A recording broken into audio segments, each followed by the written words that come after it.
Paper leak की हमारे पास कोई जानकारी नहीं है। मैंने उस रीट पिटीशन को अनुध्यान कराया, कोई भी एक भी जगह पे प्रमाण नहीं है।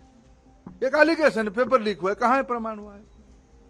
एक दो चीजों की न्यूज आइटम पे अगर प्रमाण आधारित होता है तब कोर्ट उसको विचार करेगी, सरकार अपना पक्ष रखेगी। वो कोर्ट में 8 जुलाई को चर्चा भी होगी, वो कोर्ट के सामने है। ये बयान 13 जून को केंद्रीय शिक्षा मंत्री धर्मेंद्र प्रधान ने एक प्रेस कॉन्फ्रेंस के दौरान दिया। उन्होंने साफ साफ ये कहा कि नीट परीक्षा में पेपर लीक को लेकर कोई भी पुख्ता सबूत अभी तक सामने नहीं आए हैं। साथ ही उन्होंने एनटीए को विश्वसनीय निकाय भी बताया। अब थोड़ा फ्लैशबैक में चलते हैं। 5 मई को देश भर के एग्जाम सेंटर्स पर नीट यूजी एग्जाम कराया गया। परीक्षा के दिन गुजरात के पंचमहल में जिला कलेक्टर को एक एग्जाम सेंटर पर गड़बड़ी की जानकारी मिलती है। जांच में एग्जाम सेंटर पर निगरानी रखने वाले असिस्टेंट सुपरिटेंडेंट तुषार भट्ट के मोबाइल फोन से 30 परीक्षार्थियों के नाम और उनके मोबाइल नंबर मिले। बताया गया इन 30 परीक्षार्थियों का संपर्क सीधा तुषार भट्ट से था। आज तक से जुड़े अतुल की रिपोर्ट के मुताबिक पेपर शुरू होने से पहले इन सभी परीक्षार्थियों से कहा गया था कि जितना आता है उतना ही अटेम्प्ट करें, बाकी शीट खाली छोड़ दें। कहा जा रहा है कि OMR शीट में बाकी आंसर तुषार भरने वाला था। इन 30 परीक्षार्थियों के नाम मुख्य आरोपी तुषार भट्ट के फोन से मिले हैं। परीक्षा में उनकी मदद के लिए पैसे वसूलने की बात भी सामने आई है।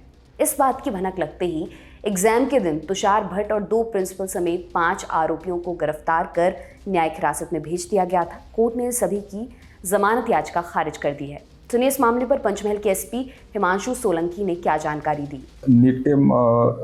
नीट मामले में जो पंचमहल पुलिस के द्वारा तपास की जा रही है, उसमें जो मेन आरोपी तुषार भट्ट है उसने रेगुलर जामीन अर्जी रखी थी, लेकिन कोर्ट है वो पुलिस के तपास से काफ़ी संतुष्ट है और उनको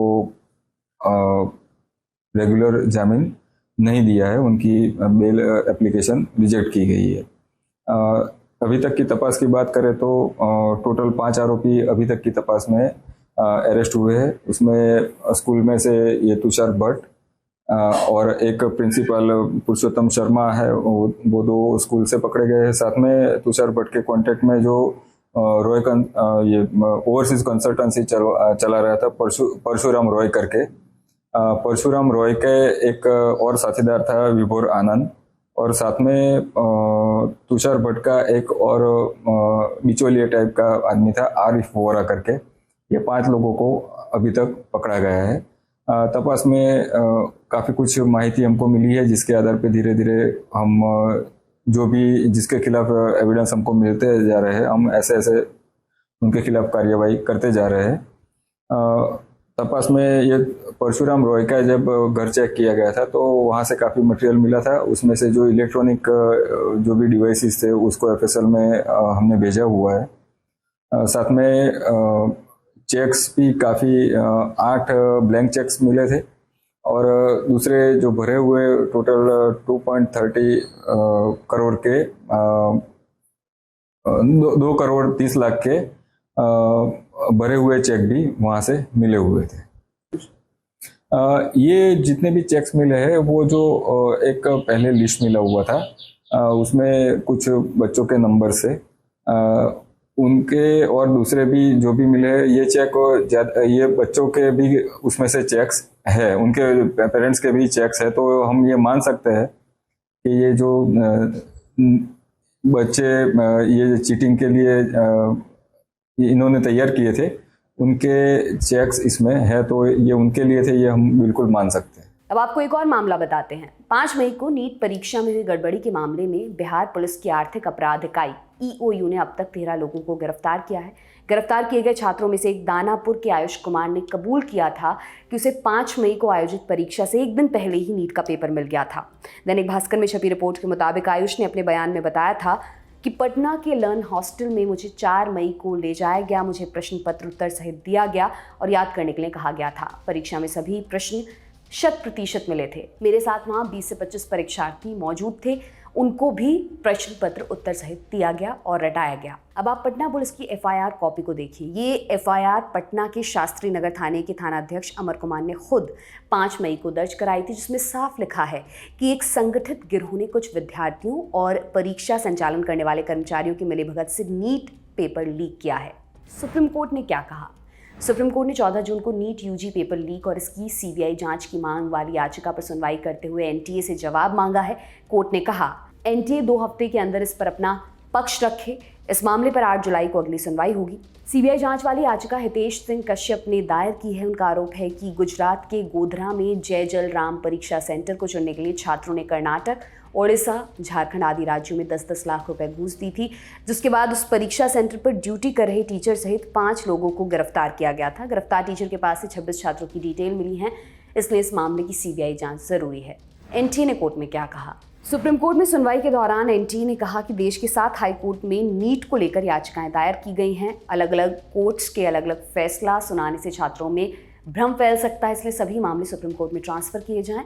उम्मीद की जा रही कि नीट एग्जाम में हुई गड़बड़ियों के खिलाफ देश भर में दायर हुई याचिकाओं की सुनवाई भी सुप्रीम कोर्ट में ट्रांसफर हो सकती है। दरअसल स्टूडेंट्स ने मध्य प्रदेश, राजस्थान और इलाहाबाद हाई कोर्ट समेत देश के 7 राज्यों के हाई कोर्ट में एग्जाम में ग्रेस मार्क्स दिए जाने, स्कोर मिसमैच होने और दूसरी गड़बड़ियों को लेकर याचिकाएं दायर की थी। एनटीए की याचिका के बाद ये सभी मामले सुप्रीम कोर्ट में ट्रांसफर हो सकते हैं। इससे पहले 13 जून को ही सुनवाई में केंद्र सरकार ने एनटीए के सुझावों को कोर्ट के सामने रखा था। केंद्र ने कहा था ग्रेस मार्क्स रद्द किए जाएंगे, 1563 छात्रों को बिना ग्रेस मार्क्स के स्कोर कार्ड जारी होंगे, 1563 छात्रों को री एग्जाम का ऑप्शन मिलेगा। शाम तक एनटीए ने री एग्जाम को लेकर नोटिफिकेशन भी जारी किया था, जिसके तहत री एग्जाम 23 जून को होगा। रिजल्ट 30 जून से पहले घोषित होगा।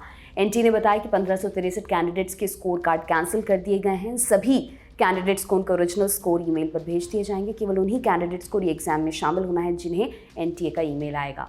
वहीं केंद्रीय शिक्षा मंत्री धर्मेंद्र प्रधान ने सोशल मीडिया प्लेटफॉर्म एक्स पर ट्वीट कर जानकारी दी कि नीट की काउंसलिंग प्रक्रिया शुरू होने वाली है। उन्होंने छात्रों को बिना भ्रमित हुए आगे बढ़ने के लिए कहा है। 14 जून को कांग्रेस ने नीट यूजी परीक्षा में घोटाले का आरोप लगाते हुए शिक्षा मंत्री पर जमकर निशाना साधा। कांग्रेस के प्रवक्ता पवन खेड़ा ने प्रेस कॉन्फ्रेंस में सवाल किया कि नाम है नीट, लेकिन रिजल्ट देखकर कहीं से भी लगता है कि ये प्रक्रिया नीट है, NEAT।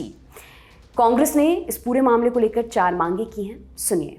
580 से ज्यादा मार्क्स लेने वाले छात्रों के जो एग्जामिनेशन सेंटर हैं, हम ये मांग करते हैं कि उन एग्जामिनेशन सेंटर्स के साथ उनके नाम जारी किए जाएं, वो बहुत आवश्यक है। दूसरी हमारी मांग ये है कि जो 12वीं के बोर्ड के मार्क्स का मिलान नीट के टॉपर्स के साथ किया जाए, क्योंकि ये सूचना है कि कुछ ऐसे छात्र हैं जिन्होंने 12वीं भी संघर्ष करके पास की, कोई ज्यादा अच्छे नंबर नहीं लाए, लेकिन नीट में टॉपर हो गए। हम नहीं कह रहे नहीं हो सकते, ऐसे लोग आगे चल के शिक्षा मंत्री और प्रधानमंत्री भी बन सकते हैं, इसमें कोई हमें उसमें नहीं है, लेकिन नीट में इतने मार्क्स ले जाएं, थोड़ी गड़बड़ की आशंका वहां 24 लाख बच्चों के मन में है,